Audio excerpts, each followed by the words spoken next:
Last Councillor, I want to acknowledge the presence in the gallery today of representatives of many of the LGBTQ+ groups around the country, and I want to thank them for their work. And I want to recognise that I and queer people all over our country, we enjoy rights as a result of your efforts. Pride remains an empowering expression of community, of visibility and celebration, and it's a chance for the LGBTQ+ people to gather openly and proudly.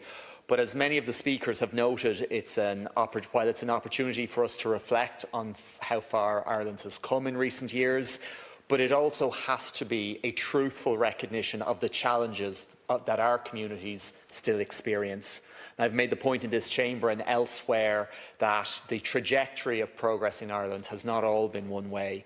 And in particular, the level of abuse that gay, that lesbian and particularly that trans people receive online, but now regularly in person as well. This has spiked in recent years. And most gay people have had to deal with homophobia at some point in their lives.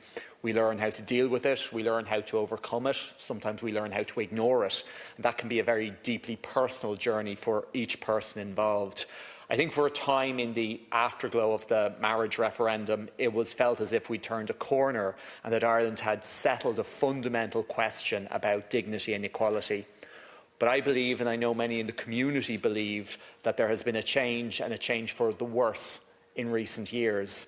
And the biggest driver of that change is the poisoning of our online spaces. It is not right that harmful and hateful content can be posted and shared so widely. It's not right that an innumerable amount of bot accounts can spread this type of hate.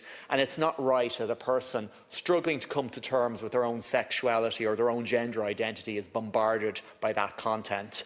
And in the past, at least verbal homophobic abuse, at least you could be safe from it maybe in your own home space. But now, through the ubiquity of platforms, that abuse feels inescapable.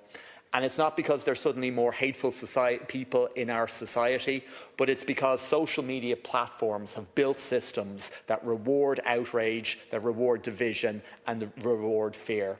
This isn't a question about simply offensive comments online. This is a question about who feels safe participating in our public life. There are bad actors out there who would like nothing more than to stigmatise us, to drive us back into the closet.